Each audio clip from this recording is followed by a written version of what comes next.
Hi കൂട്ടുകാരെ, നമ്മൾ ഇന്ന് നോക്കാൻ പോകുന്നത് ഖിഡ്കി എന്ന ലെസന്റെ ടെക്സ്റ്റ് ബുക്ക് ആക്ടിവിറ്റീസ് ആണ്. അപ്പോൾ വീഡിയോയിലേക്ക് പോകാം. ആദ്യത്തെ ആക്ടിവിറ്റി നോക്കാം.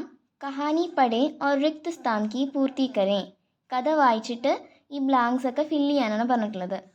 ആദ്യം മുകളിൽ ലഘു കഥ എന്ന് കൊടുത്തിട്ടുണ്ട്, ഷോർട്ട് സ്റ്റോറി. താഴെ ഘട്ന എന്ന് കൊടുത്തിട്ടുണ്ട്. ഘട്ന എന്ന് പറഞ്ഞാൽ ഇൻസിഡൻറ്റ്, ഈ സംഭവം. പാത്ര എന്ന് പറഞ്ഞാൽ ക്യാരക്ടേഴ്സ്. സ്ഥാൻ എന്ന് പറഞ്ഞാൽ സ്ഥലം. ഈ കഥയിൽ ഉണ്ടാകുന്ന സംഭവമാണ് ആദ്യം എഴുതേണ്ടത്. രണ്ടാമത് കഥയിലെ ക്യാരക്ടേഴ്സാണ്. മൂന്നാമത് കഥ എവിടെയാണ് നടക്കുന്നത്, സ്ഥാൻ, അതായത് സ്ഥലമാണ് എഴുതേണ്ടത്. ആദ്യത്തെ ബോക്സിൽ സഫർ के बीच में जब पत्नी युवती से शॉल खरीदती है तब पति को अपने पिता की याद आती है. യാത്രയുടെ ഇടയിൽ ഭാര്യ ഷോൾ വിൽക്കുന്ന സ്ത്രീൻ്റെ അടുത്ത് നിന്ന് ഷോൾ വാങ്ങുന്ന സമയത്ത് ഈ ഭർത്താവിന് തൻ്റെ അച്ഛനെ ഓർമ്മ വരുന്നു. അതാണ് കഥയിൽ നടക്കുന്ന സംഭവം. അപ്പോൾ ഘടനയുടെ താഴെ അത് എഴുതണം. പാത്രൻ്റെ താഴെ പതി, പത്നി, ദോ ബच्चे और ഷോൾ बेचने वाली युवती. ഭർത്താവ്, ഭാര്യ, 2 കുട്ടികൾ, പിന്നെ ഷോൾ വിൽപ്പനയ്ക്ക് വരുന്ന സ്ത്രീ. മൂന്നാമത്തെ ബോക്സിൽ എഴുതേണ്ടത് റെയിൽ ഗാഡി എന്നാണ്. എവിടെ വെച്ചിട്ടാണ് ഈ കഥ ഉണ്ടാവുന്നത്, ട്രെയിനിനകത്ത് വെച്ചിട്ടാണ്. അപ്പോൾ റെയിൽ ഗാഡി എന്ന് എഴുതണം. രണ്ടാമത്തെ ആക്ടിവിറ്റി നമൂനയ്ക്ക് അനുസാർ വാക്യോं को बदलकर लिखें. എക്സാമ്പിളിനനുസരിച്ച് സെൻറ്റൻസസ് മാറ്റി എഴുതാനാണ് പറഞ്ഞിട്ടുള്ളത്. ഫസ്റ്റ് ബോക്സിൽ കൊടുത്തിട്ടുള്ള സെൻറ്റൻസസ് സിമ്പിൾ പാസ്റ്റിലുള്ളതാണ്, സാമാന്യ ഭൂതകാലിലുള്ളതാണ്. സാമാന്യ ഭൂതകാൽ എങ്ങനെ ഐഡൻറ്റിഫൈ ചെയ്യാമെന്ന് നോക്കാം. സെൻറ്റൻസിൻ്റെ അവസാനത്തെ വേർഡ് നോക്കിയാൽ മതി. അവസാനത്തെ വേർഡ് ദീർഘത്തിലോ ഈകാരത്തിലോ ഏകാരത്തിലോ ആണ് അവസാനിക്കുന്നതെങ്കിൽ അത് സിമ്പിൾ പാസ്റ്റ് ആയിരിക്കും. ഇതിൽ ആദ്യം കൊടുത്തിരിക്കുന്ന സെൻറ്റൻസ് നോക്കാം. ഷാദി കാ ബുലാവ ആയ.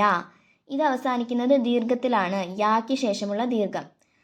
അടുത്തത് പത്നി ബാത്തോമേ മഷ്ഗൂൽ ഹോ ഗയി. ഇത് ഈ കാരത്തിലാണ് അവസാനിക്കുന്നത്. ഇത് രണ്ടും സിമ്പിൾ പാസ്റ്റിലുള്ള സെൻറ്റൻസസ് ആണ്. അടുത്ത ബോക്സിലുള്ള നോക്കാം. ഷാദി കാ ബുലാവ ആയ ഥാ. ഇതും പാസ്റ്റ് ടെൻസ് തന്നെയാണ്. ഇത്തരത്തിലുള്ള പാസ്റ്റ് ടെൻസിൻ്റെ പേര് പാസ്റ്റ് പെർഫെക്റ്റ് ടെൻസ് എന്നാണ്. ഹിന്ദിയിൽ ഇതിനെ പറയുന്നത് പൂർണ്ണ ഭൂതകാൽ എന്നാണ്. പൂർണ്ണ ഭൂതകാൽ അവസാനിക്കുന്നത് ഥായിലോ അല്ലെങ്കിൽ തീയിലോ ആയിരിക്കും. പ്ലൂറൽ ആണെങ്കിൽ ഥേയിലും അവസാനിക്കാം. സാമാന്യ ഭൂതകാലും പൂർണ്ണ ഭൂതകാലും തമ്മിലുള്ള ഡിഫറൻസ് എന്താണെന്ന് നോക്കാം. സാമാന്യ ഭൂതകാലിൽ കറക്റ്റായ ടൈം ഒന്നും മെൻഷൻ ചെയ്യുന്നില്ല. പൂർണ്ണ ഭൂതകാലിൽ ആ കാര്യം കഴിഞ്ഞിട്ട് കുറേ കാലമായി എന്ന് മനസ്സിലാവും. ഇനി നമുക്ക് ആക്ടിവിറ്റിയിലേക്ക് പോകാം. ഷാദി കാ ബുലാവ ആയ, ഷാദി കാ ബുലാവ ആയാ Tha. Simple പാസ്റ്റിനെ past perfect tense ആക്കാനാണ് പറഞ്ഞിട്ടുള്ളത്. കല്യാണത്തിൻ്റെ ക്ഷണം വന്നു, കല്യാണത്തിൻ്റെ ക്ഷണം വന്നിട്ടുണ്ടായിരുന്നു. അടുത്തത് പത്നി ബാത്തോമേ മഷ്ഗൂൽ ഹോ ഗയി. ഭാര്യ സംസാരത്തിൽ മുഴുകി. പത്നി ബാത്തോമേ മഷ്ഗൂൽ ഹോ ഗയി തി. ഭാര്യ സംസാരത്തിൽ മുഴുകി കഴിഞ്ഞിരുന്നു. പാസ്റ്റ് പെർഫെക്റ്റിനെ സിമ്പിൾ പാസ്റ്റ് ആക്കി മാറ്റാനാണ് പറഞ്ഞിട്ടുള്ളത്. ലഡ്ക ബെഞ്ച് പർ ബേട്ടാ ഥാ. ആൺകുട്ടി ബെഞ്ചിൽ ഇരുന്നിട്ടുണ്ടായിരുന്നു. ലഡ്ക ബെഞ്ച് പർ ബേട്ടാ എന്നാക്കി മാറ്റിയാൽ അത് സിമ്പിൾ പാസ്റ്റ് ആവും. ആൺകുട്ടി ബെഞ്ചിൽ ഇരുന്നു. മീനു ബാസാർ കി ഓർ ചലി ഥി. മീനു മാർക്കറ്റിലേക്ക് പോയിരുന്നു. മീനു ബാസാർ കി ഓർ ചലി എന്ന് എഴുതിയാൽ സിമ്പിൾ പാസ്റ്റ് ആവും. മീനു മാർക്കറ്റിലേക്ക് പോയി. ഇനി നമ്മളായിട്ട് 2 സെൻറ്റൻസ് എഴുതണം. സൽമാൻ നെ ഖാന ഖായ. സൽമാൻ ഭക്ഷണം കഴിച്ചു. സൽമാൻ നെ ഖാന ഖായ ഥാ. സൽമാൻ ഭക്ഷണം കഴിച്ചിട്ടുണ്ടായിരുന്നു. അടുത്തത് രാം ഘർ വാപ്പസ് ആയ. രാം വീട്ടിലേക്ക് തിരിച്ചു വന്നു. രാം ഘർ വാപ്പസ് ആയാ ഥാ. രാം വീട്ടിലേക്ക് തിരിച്ചു വന്നിട്ടുണ്ടായിരുന്നു. അടുത്തത് കുറച്ച് ക്വസ്റ്റ്യൻസ് ആണ് കൊടുത്തിട്ടുള്ളത്. റെയിൽ ഗാഡി കെ അനുഭർ ने पति को अपने पिता की याद दिलाई. उसकी डायरी लिखें.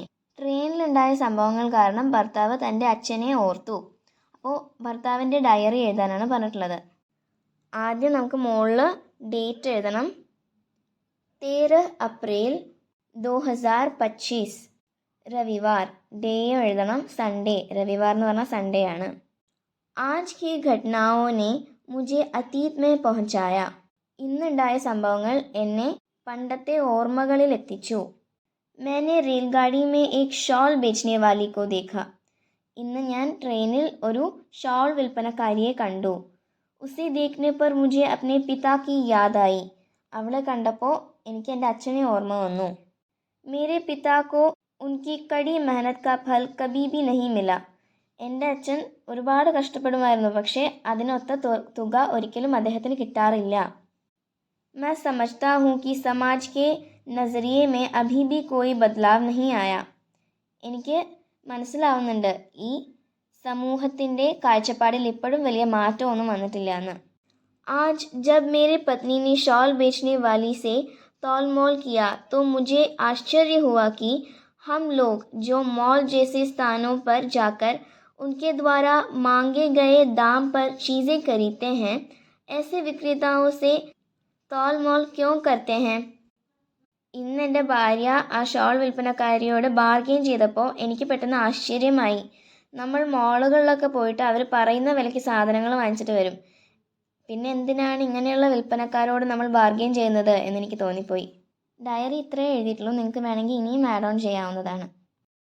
കഹാനി കി ഖിഡ്കി അനേക് ആശയോं का सूचक है, समझाएं.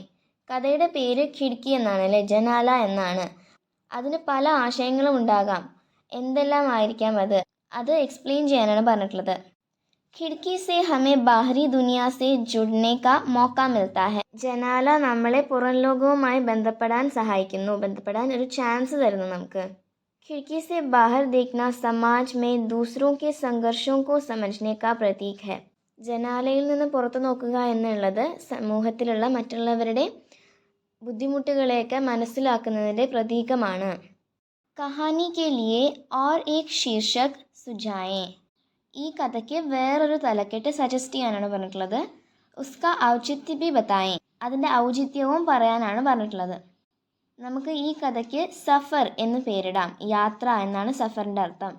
ജീവൻ ഏക് സഫർ ഹെ. ജീവിതം ഒരു യാത്രയാണ്. ഇസ് കഹാനി മേ പതി അപ്നെ ജീവൻ കി യാത്ര മേ അപ്നായെ രാസ്തോं के बारे में याद करता है. ഈ കഥയിൽ ഭർത്താവ് തൻ്റെ ജീവിതമാകുന്ന യാത്രയിലെ വഴികളെ പറ്റിയൊക്കെ ഓർക്കുന്നുണ്ട്. ഇസ്ലിയെ സഫർ ഇസ് കഹാനി കെ ലിയെ ഉചിത് ഹോഗ. അതുകൊണ്ട് സഫർ എന്ന തലക്കെട്ട് ഈ കഥയ്ക്ക് ഉചിതമാകും. അടുത്ത വീഡിയോയിൽ കാണും വരെ ബൈ. സ്നേഹപൂർവ്വം മാളവിക.